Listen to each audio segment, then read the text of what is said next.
Hi, everybody. Very welcome to a special live stream inside of the Mentour Aviation app. I hope you're all doing absolutely fantastic. I also hope that this works because I am, as you can see, doing the live stream from a completely different part of the house. And that was on the request of one of my app users, Sam, who really wanted me to change to sit somewhere else. So I'm doing that, but I don't know if I have enough internet. Um, in this location of the house. So, well, we're just going to have to go with this. So, just for you who are using this and watching this via YouTube, this app live is actually this live stream is actually shown inside of the app. Okay. So I will only be taking questions from inside of the app. I won't be taking any questions from YouTube. I do know that this is being shown on YouTube as well, but it is an app live stream. And the only reason that I'm showing this on YouTube as well is to let you guys who are on YouTube know that this facility is available. And this is something that I do on the app quite often. So as you know, I do my live streams on YouTube on Sundays. That's always open to everyone on YouTube. But in the app, I try to do these kind of smaller live streams now and then, maybe 2, 3, maybe up to 4 times a week, where everyone who is a premium member inside of the app will be able to ask questions. Everyone who has the app downloaded will be able to watch the live stream. And I just feel that it's a little bit more intimate. Like it's more nice. It's smaller that if I can do it inside of the app. But it works the same way. It means that you guys, the premium subscribers to the app, will be able to ask your questions and I will answer them to the best of my capability. And today it's Friday, so of course we have to celebrate that with a Friday live stream. So I can see that there are quite a few premium members inside of the app already. I haven't seen any questions jumping up though, so I'll be waiting for that. So I was listening into Sam. Sam said that we need to change location, so I've now changed to my chill chair in the bedroom upstairs, where I'm sitting surrounded by pictures of the family. And I hope that you like this location better, Sam. I did it all for you. No one's ever going to be able to come and say that I don't listen to my to my viewers. So let's see.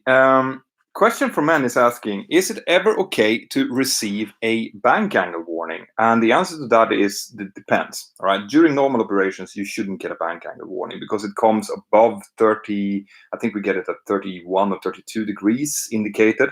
I know that we can spend about 31, 32 degrees for a few seconds before we get a bank angle warning. But in normal operations, we shouldn't exceed bank angles of 30 degrees because a normal rate 1 turn in the 737-800 is 25 degrees bank. So 30 degrees is even more than that. However, under certain circumstances, when we're doing a tight departure, for example, if you're accelerating, the aircraft will increase the bank angle to 30 degrees. And if you then suddenly get a gust of wind, well, then you might get a bank angle warning. And it's okay. It's one of those things that the OFDM, the Operational Flight Data Monitoring System, will pick up. So what I tend to do is if I've had a bank angle warning, I just write a report outlining the reasons why it happened and nothing else will happen, right? So it can happen, but it's not something that should happen regularly. Jeroen 888 inside of the app is saying, I love the amount of lives recently. Yeah, the reason I'm doing this, guys, and I've been wanting to do this for ages, is that I am increasing the amount of content inside of the Mentour Aviation app. All right, I've uploaded videos that are there that only you who are premium members can see. I'm doing these live streams, and that's because I've gone down from 100% flying down to 75% in order to cater with new stuff for you guys, because I really want the app community to succeed. Right? I want it to be that positive, constructive place that every one of you who are aviation enthusiasts or nervous flyers or actual commercial pilots like myself can go and ask and answer questions and just hang out, really. And I know that if I don't create more content, if I don't do more live streams, for example, well, then no one's going to use the app. So yes, I am trying to do, I've done 3 live streams in 3 days now. I'm not going to be able to continue that. Next week, I'll be flying late, which means that I'm going to be flying every day, but I'm still going to try to keep this going because, I like hanging out with you guys. So I hope that you are enjoying it, and I hope that you're using the app more. Sam 100. First of all, Sam, thank you very much. Sam is one of the administrator of the app, okay? We are three of us, well, it's four of us, including me, but there's three administrators that's helping to look after the app. And Sam is the wizard who's looking after most of the news section. So all of the news, if you've gone into forums in the app, you'll see that there's a aviation news forum, and Sam is keeping the pool, basically finding everything that's happened in the aviation world and putting it out there. So if you haven't checked that out, check it. We only push some of the things that happens, but he will upload pretty much anything that happens. So Sam, back to your question here. Hi Petter, how often do the tires of a commercial plane get replaced? Thank you.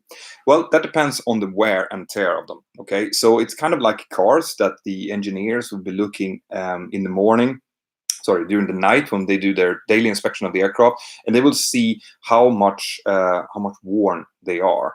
And you can actually wear an aircraft tire down almost to the threads, right? Legally, you can do that. And then it's going to be up to the airline to decide how much they want to let it go down. In my airline, they replace very often. So as soon as they see that the tire pattern is starting to disappear, for example, they change them immediately. And it is quite a lot of wear on them. You've seen the kind of blue puffs of smoke that comes for every landing. When an aircraft comes in and land, we're landing at about 300 kilometers per hour. And of course, the tires are standing still. So they accelerate from 0 to 300 kilometers per hour at least 8 times a day. So they do get worn down. I don't know exactly how often they get changed, but I would say that maybe they last half a month. If one of you guys are engineers, I know there's quite a few engineers here in the app, come in and answer that question to Sam later on. Just tag @Sam100 and he will know the answer. Oh, there's loads of people that I haven't seen in here before. Yeah. So question from Man is saying that he loves the t-shirt. I know. This is actually the actual INOP sticker that we put when something is INOP inside of the cockpit, right? That's what I used as a model for this. So I thought it would be fun to have a t-shirt saying it. If you guys are interested in getting one here in the app, you can just, there's one of my Teespring logos. You just click that, you get directly to my Teespring store. Otherwise, in YouTube as well, under each of the videos, you'll be able to find it if you like the design. So, more questions. I'm going to try not to miss too many here. Oh, I see Penny is here. Great to have you here, Penny, all the way from Australia. It must be quite late there now. I see more questions. How many times a day do you drink coffee? That's a good question. I try to keep it to about 2 cups a day, right? I take one in the morning and one after lunch, and that's it. I try not to do it more than that because my stomach, when flying is not great for stomach. There are 2 things that get hit by flying a lot. One is the back, which I'm having problems with, and also the stomach, because the air pressure goes up and down constantly. So it means that basically my stomach gets like inflated like a balloon when we climb and then get deflated. And we do so 4 times a day. That wears on it. So I try not to drink too much coffee because it's not great for my stomach. Now, I see as well that here on YouTube, someone has posted a super chat question. I don't want you to post super chat questions today because it's not the YouTube live stream, okay? This is a live stream from the Mentour Aviation app. I am showing it on YouTube to let you guys know that I do these live streams, okay? But the YouTube live streams where I answer super chat questions are on Sundays. I'm going to have one on Sunday now as well. Now I see, since one has actually asked one here, I'll answer it. Philip Clark is asking, hi Mentor, love your channel. What's the highest velocity of winds that you've experienced during a flight? I mean, up in the cruise levels, we can experience, I've had 120, 130 knots of wind. That's not uncommon when you fly into a jet stream, for example. On the ground, over 40 knots, we have to be very careful. Sometimes we can't even open the doors when it's that windy. And if the wind goes in the gust above 60 knots, we have to stop all operation for at least 30 minutes until the wind has calmed down. So, somewhere around 40, 45 knots is pretty much where we start to have problems on the ground. Up in the air, it doesn't really matter. As long as we flight plan with that wind, it's not an issue. So people, please do not use Super Chat, okay? Just go and download the Mentour Aviation app so that you can participate in this. Normally, these things are not shown on YouTube, okay? I'm just showing it now because I want more people to come in and join our great community. More questions from the from my premium users here. Hi, Mentor. What was it like for you trying to find a job right after 9/11, and how did you find one? Yeah, it wasn't easy. So the story was that during when the 9/11 happened, right on the day, I was actually starting my multi-engine training. So I was in the later part of my training when 9/11 happened, and it was as for everyone who was alive back then, you just knew that this is going to be a transformative thing that's going to rock the world, the politics of the world. It's going to start wars. You knew that when it happened. Um, I actually saw the second plane fly into the tower live. I was watching the news coverage when that happened. It was a horrendous moment. But obviously, since aircraft were involved, it had a huge impact on the aviation industry. It had an impact on security and safety, but also it like pushed the world into a recession, and the airline world went into the worst recession ever. Now, I was very fortunate to, when I finished my training, I had a friend who joined the airline that I'm flying for now. And that airline was actually expanding, even though everyone else, all of the legacy carriers were kind of contracting and they were firing people and stuff. My airline was just starting off. They were just kicking off major expansion. So my friend gave my details to the company, and they called me and said, "Listen, do you want to come for an interview? We've heard that you're a good boy and that you have your licenses ready." I said, "Of course." So I went for the screening, which was 2 or 3. I think it was even 3 days of grueling tests. Basically, we went through the whole KLM test battery down in Maastricht, and after that, they said, "Yep, good, it looks okay. We want to invite you for a type rating." So I managed to get into one of the few jobs that were available. But for many people, it was really hard, like very hard for many years to come. It wasn't until 2004, 2005 that it started to kind of normalize a little bit. And then, of course, 2008 came the Great Recession again. So this is what happens. It's been a very good couple of years in the aviation business now, but I'm fully expecting for the next few years that it's going to be a little bit of a downturn again before it takes off again. It's a very cyclical business, but it doesn't mean, this just goes to show that you can get a job even if you are in the bottom of a really bad recession. It takes a bit of luck, but it also takes grit and determination. You need to keep fighting, guys. That's the thing. You cannot give up. Remember that you are not a victim of circumstances. You create your own circumstances. If there are no jobs available, do something, move, create something. It is up to you, guys. So there's loads of questions coming in from YouTube, and I do understand that. But right now, this is an in-app live stream, and I'm prioritizing my premium users who are using the app. Okay, these are the ones that are asking questions. So I'm going to answer those first, and even if I don't have any more questions, then I'll go over to YouTube. Okay, but no. Joshua, do not send any more super chats. Okay, I won't be able to answer them. Hi, Peter. Forgot to ask last time what you think of Rimowa flight trolley. Will it fit in a 737, or do you recommend a different bag? I don't know how that one looks. So if you're in the app, can you just send me like the measurements and maybe a picture of the thing, and I can tell you. Just go to submit feedback inside of the app. That sends me an email, and I can tell you what I think about it. But remember that the 737 is quite tight. So anything that's bigger than a normal flight bag is going to be a problem. Okay. So more question here. Hi from Australia. It's midnight. Yeah, that's what I thought. It must be quite late in Australia. Hi, Mentor. I had to take a second lunch break to see this live stream. Thank you for a great job from Rolandas. Well, thank you for being here. This is why I love doing this in the app, because it's it's a small community, and it's all positive, constructive. So, if you don't have the app and you think, "Oh, that dude, he's keep talking about that app," it's because I have created it. And it's because I wanted to be this kind of haven for people who are aviation nerds, who, like me, who really want to talk aviation to other people in a positive, safe, and constructive way. So just get it. It's free to download. I'm not going to ask you for any money. All right. You can get the premium package, which will give you access to special content and stuff like that. But to get the app and to participate in this, that's free. Okay.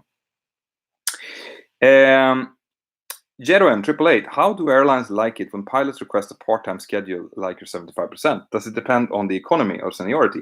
It depends, right? Some airlines have 75% rosters. Most airlines have some kind of part-time deal that you can get. Obviously, that means a salary reduction as well. And the only thing you can do is ask. If they say no, well, then it's no. So, and that goes for everything. It depends highly on how you approach things. And if you do it in a I demand way, or would it be possible due to this and that I can do this? I mean, in my case, I really felt that flying the amount that I was doing had an adverse effect on my health. My back was starting to give problems. So I thought, for me, I'm 38 years old. I shouldn't have those kind of problems. I need to kind of scale down a bit. And I also have this. I have this community to take care of, which people like my patrons are enabling me to do this. Right, the fact that I have so many people that it's kind of helping the channel financially to keep going enables me to take time off from my normal job to spend with you guys, to do these live streams, to create new content, to travel around and see stuff. I mean, I have to send a huge thank you to all of my patrons out there. You're doing a fantastic job with previewing my videos and giving me feedback about what I should and should not send out. It's great. The only thing I can say is thank you. Question from Men. Do you have to do a fire warning test before every flight or just the first sector of the day? The first sector of the day. I like when I be able to answer questions quickly. Then, thanks for your excellent video on passenger landing a plane. I absolutely loved it. See, that video is premium content inside of the app. Okay. A lot of people have asked me why I haven't put it for sale. Like, it costs money to create those kind of videos when you're in a simulator and you show things. So they asked, why don't you just put it for sale so that not only premium members can see it? And the answer to that is that I'm still mulling over the possibility of releasing it on YouTube. Okay, I am having it checked with some security managers in my airline to make sure that it's perfectly okay. And if they come back and say, yeah, that's fine, we don't have any problems with that, then I will release it on YouTube. And obviously, it's going to be free then. So you who have the premium subscription, you can already see it. You can enjoy it. If it turns out that I release it on YouTube, it's going to be free for everyone.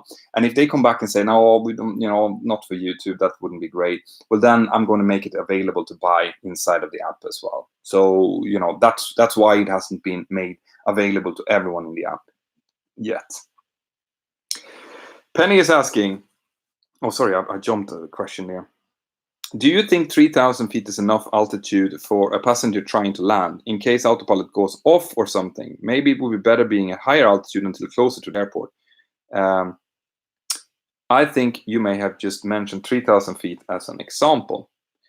Yeah, I don't know exactly what you mean by that. I don't think that I was talking about 3,000 feet. I just said that's the altitude that we set, because 3,000 feet or 2,500 feet tends to be the platform altitude where the ILS start from to capture the glide.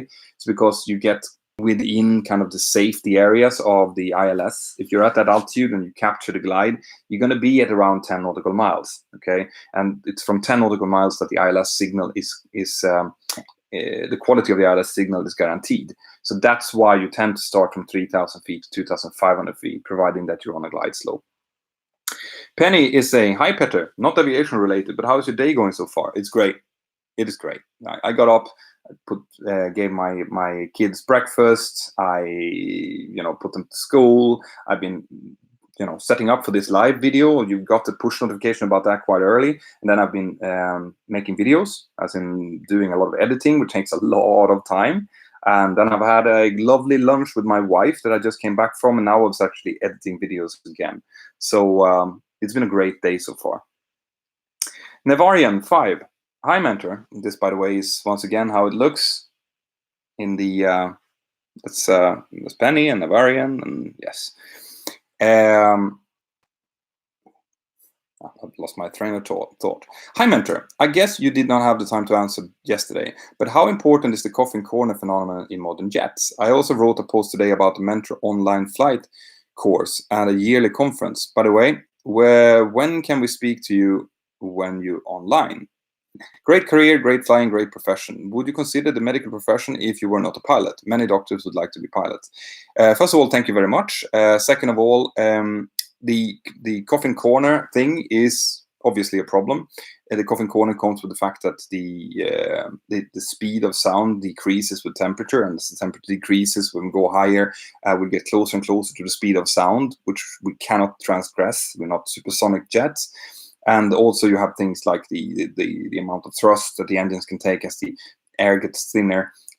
So when those two things kind of meet, as in the low speed stall because the air gets thinner, and the high speed stall because you get closer to the speed of sound, you meet the coffin corner. And you've probably seen it. I think I've done Instagram posts about it as well. When we fly at 40,000 feet, you only have a difference of maybe, good 20, 30 knots between the high speed and low speed stall. So it's definitely an issue. When it comes to courses and stuff, there are some great things happening. Okay, I can't tell you what's happening yet, but those of you who've seen that I've done some Facebook posts where you need to go in and you need to go to mentorpilot.com and sign up for a newsletter, you know that there's something coming. I am working hard, not only on this project, but on more projects now. It's not going to be a mentor course. It's going to be something far better than that. Okay, so if you guys are interested right now in becoming pilots, if you're watching this because you really want to become a pilot, and if funding is an issue, then I highly recommend you to go to mentorpilot.com now. All right, go there. There's going to be a pop-up that's going to ask you if you are interested in flight school funding. Sign it in. All right, sign up your email, your age, and where you're coming from, so we know where everyone is. And when we have something more to tell you, we will make it. I will tell you. Okay, and when that day comes, guys, I cannot stress this enough. When that day comes, I need every single one of you to help me. That is you sharing that message on everywhere. All right, doesn't matter if there are pilots there or if you know that there are people who want to become pilots there. I want that on Facebook, on Twitter, on Instagram, everywhere, because we need to reach as many people as possible that we can help. Right? There's so many people out there, especially females, who think that pilot is not for them, or who think that I would love to be a pilot. I think I know how to do it. I think I have the ability, the aptitude, and the attitude to do it, but I don't have the money. That's what I'm changing. All right. What I want to change, I want to completely turn the training sector over. Right? I'm not talking about helping one person or two person by having some kind of grant. No, I'm talking about a complete revolution to how how pilot training is, screened, funded, done. Okay, and to do that, I need your help. All right, I cannot do it by myself. I'm already hooking up with some serious forces inside of the aviation industry, but they're counting on me to reach you guys, so that you guys who have this dream, who wants to make this happen, actually go in and give it a try. Okay, it will happen. Go and sign up to the email now, right? Even if you're just a little bit curious, or send it over. Send people that you know who want to become a pilot over to mentorpilot.com and do it as soon as possible. All right, I'm not going to talk more about that now. Icarus also liked the video regarding landing by a passenger. Yeah, I think that if I do release it, it's going to have quite an impact, actually.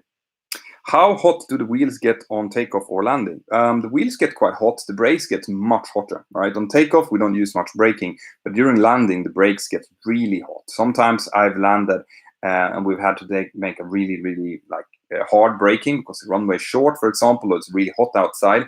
And when you do the walk around, you can see smoke coming off the brakes. Like, it can get really hot.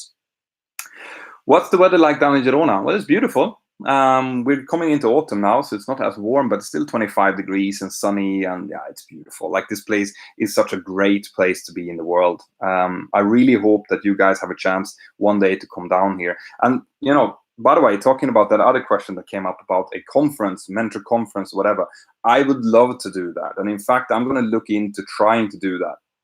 Go to London, meet you guys up. There is Pilot Careers Live coming up now, the 1st and 2nd of November. I'm not going to be able to go there, unfortunately, because I had prior engagement with my family. But I will be visiting more of those. So Pilot Career Lives, I highly recommend you to check that out. It's a really great place to go if you are interested in getting into the aviation business. But I'm also going to maybe go to Rome, go to a hotel, rent a room in the hotel or a conference part, and then let's have people come and say hello. I would love to meet you. You know, it really it's hard for me to understand that right now there's 400 people watching on YouTube, watching this thing on YouTube. For me, 400 people is very hard to kind of imagine, and it's even harder to imagine when I see that a video has gotten like 120,000 views or 2 million views or something like that. But when I meet you guys and I get to shake your hand and talk about your dreams and stuff, it becomes real to me, and that's something that I really, really want to do. Would you like to visit India for vacations? Yeah, India is on my list to do. Do you recommend going to university after school for Penny? That depends a little bit, Penny, what you're after. I do recommend getting secondary education if you can, but I recommend you to do it in something that you would like to do if aviation doesn't work out. So find something that you're passionate about, except aviation. Get a degree in that, because if something happened to your health, or if you go on, you lose your medical or whatever, or you find out that aviation is not for you, well, then you have something to fall back on. So yes, I do recommend it. If you want to go straight for flight training, well, you can do that as well, but then make sure that you check with your local airlines if they require secondary training. Some airlines in some parts of the world do. Okay, and in that case, you need to have a university degree before you go. So the ILS pilot Lorin Sundström, that's very Swedish, has put a super chat question in. Like, once again, guys, today is not the day for super chat questions. That's on Sunday. On Sunday, you can use that. Here, I'm just showing this on YouTube now to get every one of you into the Mentour Aviation app. Download it, free. Get it now. I think I don't think it's linked here, but there's definitely, if you go to mentorpilot.com, there are links to download it. Just go to App Store and search for Mentour Aviation. You'll find it. And if you like the app, by the way, guys, you need to help me to give it a rating and a score, a good one, on App Store. All right, I need all of your help to raise it in the App Store so we can get even more aviation people in there. People who look for aviation should see Mentour Aviation first. And the only way to do that is for you guys to give it a good rating and a good review. Okay, so please do that. If you have bad reviews, if you want me to change something, don't use the App Store for it. Go to the app. There is a submit feedback function there. Send it to me, and I'll get my my developers looking into it. Okay. So, Lorin Sundström, is it hard to land without flaps? Your videos are the best. Thank you very much. Yes. Landing without flaps is hard for a number of reasons. It is you're coming in with a much higher speed than you normally do. You're going to be at about 190 knots rather than 140. So you're going to be just at the limits of what the tires can actually take speed-wise. That's number one. Number two is that your attitude is going to be much higher. It's going to be harder to see the runway because flaps enables us to lower the nose so you can see the runway properly. Without the flaps, you're going to have to use a higher nose attitude to get the same amount of lift and to follow the glide slope. So you're coming in fast with low visibility over the nose. Having said that, it is perfectly possible to do, right? I've had friends who've done it quite recently. It's potentially, you need to check very, very carefully that you have the landing performance needed so that you can stop the aircraft, but it's perfectly doable. Do you enjoy editing videos from Pilot Marlon? I do, actually. It's a little bit zen to sit and do that. I like the kind of, like, my mom is an art teacher. She's an artist. She makes these beautiful paintings. You should go and check it out. Just search for Lena Hörnfeldt. You'll find the paintings that she does about, from my hometown. She's an expert on drawing a certain kind of trees called björk over there. But from her, I've gotten an artistic part. If you go back far in my Instagram feed, you will see that when I started Instagram, it was more to have the artistic outlet, kind of, taking artsy pictures, beautiful pictures of sunsets and plants and trees and my kids and my wife and things like that. So I've always looked for a artistic outlet. Now that turned into the YouTube channel because the YouTube channel enables me to be artistic, but in a different way, in a teaching way. Okay, but the editing, it speaks to my artistic side. To make the transitions, to make it look good, to get these fantastic new animations that I'm getting from my graphic designer. And that kind of ticks something in me. It's something that makes me happy. So yeah, I do, but it's very time consuming. So, hi Peter. Do you think a failed PPL check ride will make getting a job more difficult afterwards? On the unrelated note, I had my first solo a few weeks ago. Congratulations on the solo. I don't necessarily think that PPL will be a huge thing. Okay, so as long as when you get your CPL, that you get a nice clean check ride for your CPL, IR, and ME, there's going to be very few people looking at your PPL. At least that's my experience of it. But try to get first-time passes in all of the check rides that you do. It's much better to get a few extra hours and get a clean slate. Same with your ATPL theory. You make sure that you try to get first-time passes there, because that they will look at.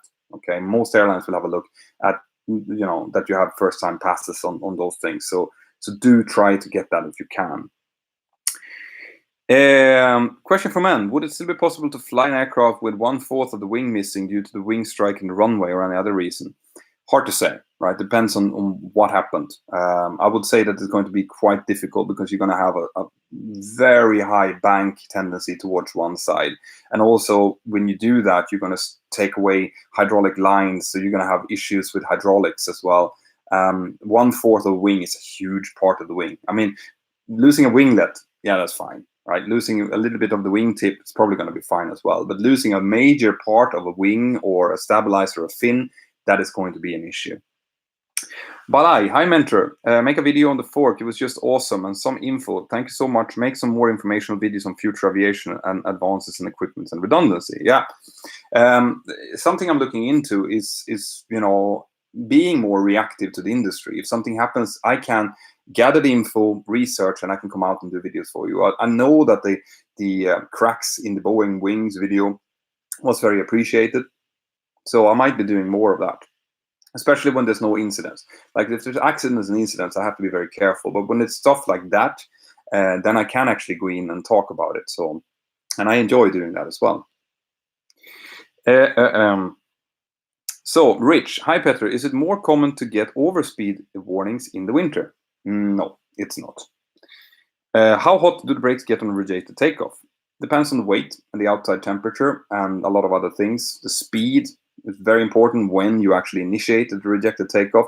If it's at high speed, at high altitude, at high temperature, and at high weight, it's going to be all. I mean, you can face fires in the landing gear because of the heat of the brakes. But generally speaking, the aircraft is certified to take an RTO with the worst possible condition, and it should hold up. But it can get very hot. Hi Mentor, who will pilot the VIP? Who has great experience with aviation, or who is from the Air Force pilot for safety issues? It depends on what you mean by VIP. So there are some VIP, like rock stars and stuff, they will just hire a private jet, and then it's the private jet air owner who will decide who is going to be the pilot. I have friends who flies like the president of different countries around and things, and they're not Air Force pilots. However, in the case of, for example, Air Force One, it's the Air Force pilots who does it. And but there's no set. I mean, you could potentially fly around with a rock star behind you, and you are fresh out of flight school. That is perfectly possible. Okay, Pilot Marlin, get the app. Yes, get the app. Naked On. Hi Mentor, I did not know the 737 could fly that long until you spoke about your delivery flight from Seattle. If that's the case, why don't we see 737 doing longer haul, say JFK to London, or the A320, A321, assuming they can fly as long? It's because of the amount of payload they can take. I talked about that as well. The 737 are available as a business jet, the BBJ, and then you can fly it long haul. But then you can only have a few passengers on board. So we, for example, when we did the delivery flight, which is a 10-hour flight, we were only 3 people on board. If we put it up to 21 tons of fuel, which is what it can take maximum, well, then maybe we can only take 100 passengers or 80 passengers or something like that, maximum. And that is not financially doable. So that's why you see the long-haul aircraft, they can take as much fuel as they need, plus the full payload of the passengers and baggage and everything, and still fly that distance. And that's the reason.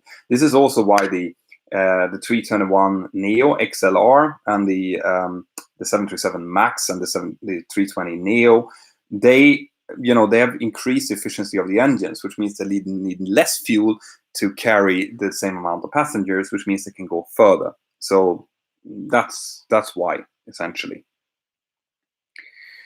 Onek, Great to see you here. I see some new faces in the premium. That's great. Question. Hi, Peter. What about potholes and taxiways? Do you usually try to avoid them, or do you just stick with the yellow center line? Love the content. Potholes shouldn't be there. All right. If there's pothole and we think that it's a dangerous pothole that could damage the structure of the landing gear, like the nose gear is quite sensitive, then we just stop and we ask them to come there, and we might need to turn around and take a different way. Smaller potholes, like just uneven surface, we can just taxi over. That's not an issue. What we cannot do is make a huge diversion around the pothole and potentially end up with the landing gear outside of the taxiway. So we have to be careful with that. That's what the yellow lines really are for. I love this. I mean, there's so many great questions that I haven't even thought about. This is why I'm enjoying so much the time that I spend inside of the app as well, because these kind of things, they come up. And sometimes there's discussions going on in the chat. And what I do is I just do one of these live streams. And by doing a live stream, I can answer a lot of questions rather than, typing all the time. But I'm amazed by the amount of questions that's coming up. ATC Master 1. Hi, Mentor. I have to go, but can you answer my question on what is the most dangerous place on a plane is? Like exhaust, engine, gear, cargo bay, under the fuel tank. That depends. I mean, you don't want to be under the landing gear when you're landing. You don't want to be behind the engine when it's running.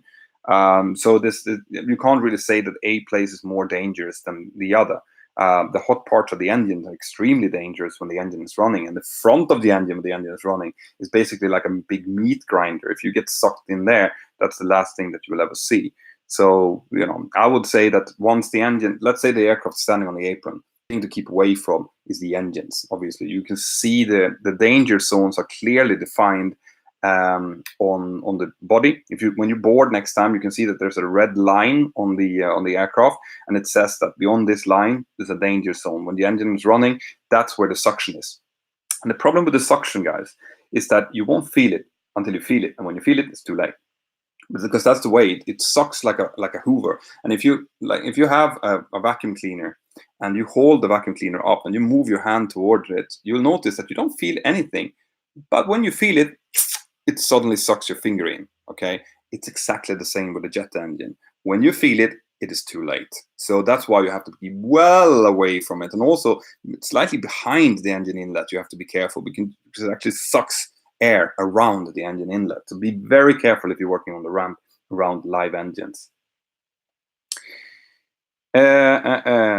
Aviation Swede. Hi, Peter. If the airspace around get very congested due to some unforeseen event, can any waypoint be used for holding, or is it only set of this designated one?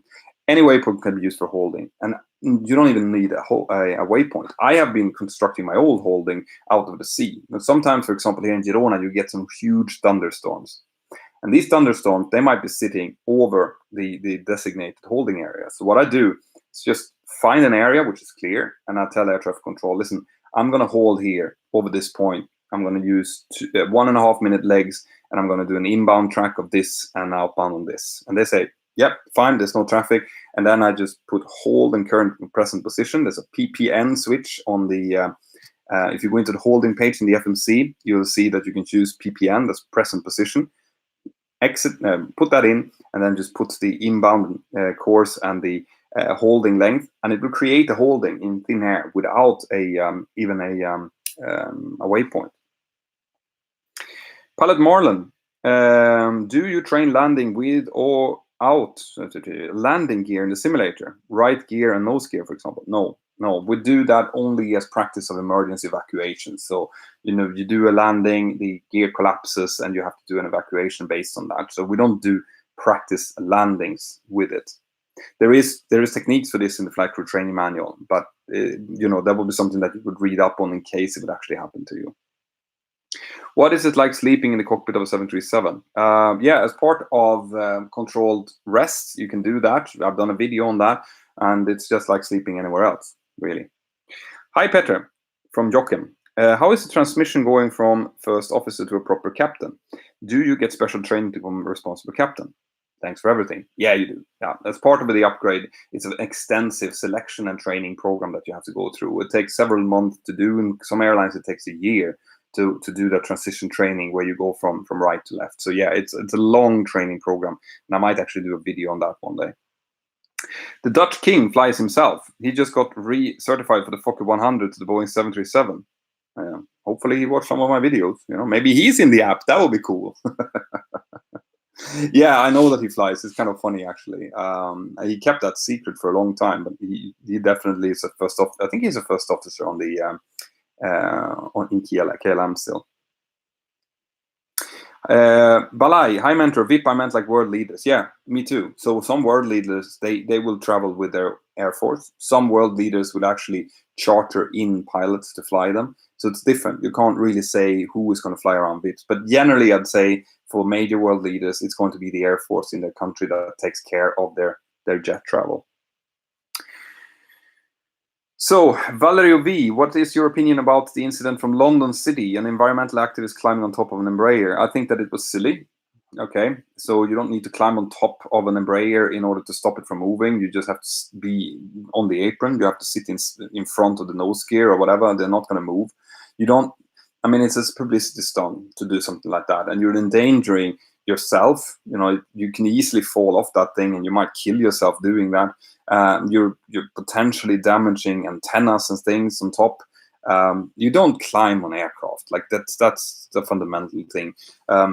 You're not going to help the environment by dying or by being put into prison. That's my point. I do understand that they wanted to get more visibility, though.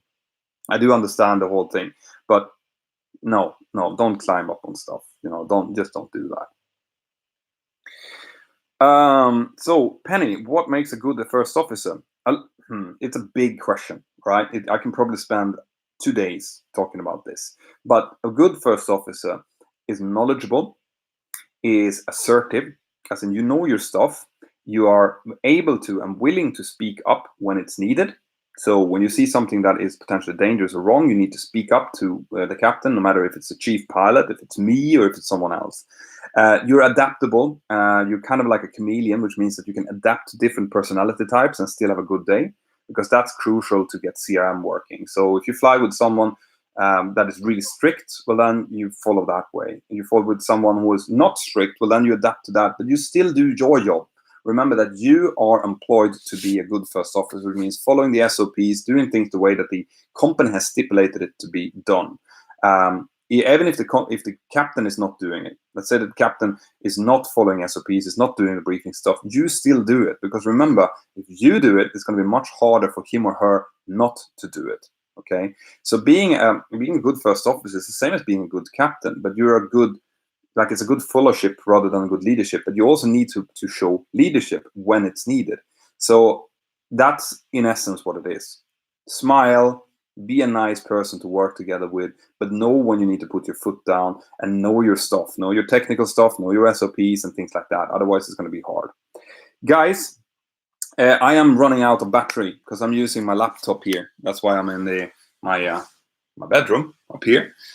So I'm going to have to cut this short. For all of you guys who are watching this on YouTube, I am doing this on YouTube only to show you that I'm doing this on the app. Okay, so go to mentorpilot.com. There is an icon there. You can download it for Android, for iOS.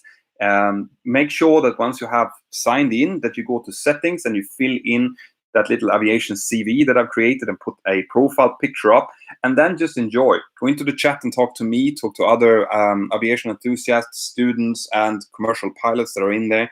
Ask your questions, answer your questions, and then, if you want to support the work that I'm doing with the app, I want to put maybe pictures in there and stuff at some point, well, then become a premium member, because you will get access to some cool stuff and you'll be able to answer or ask questions just like all of these people have been doing during this live stream. So if not, see you on Sunday. Okay, that's when I will be doing my next live stream on YouTube. Yeah, have an absolutely fantastic day wherever you are. See you next time. Bye-bye.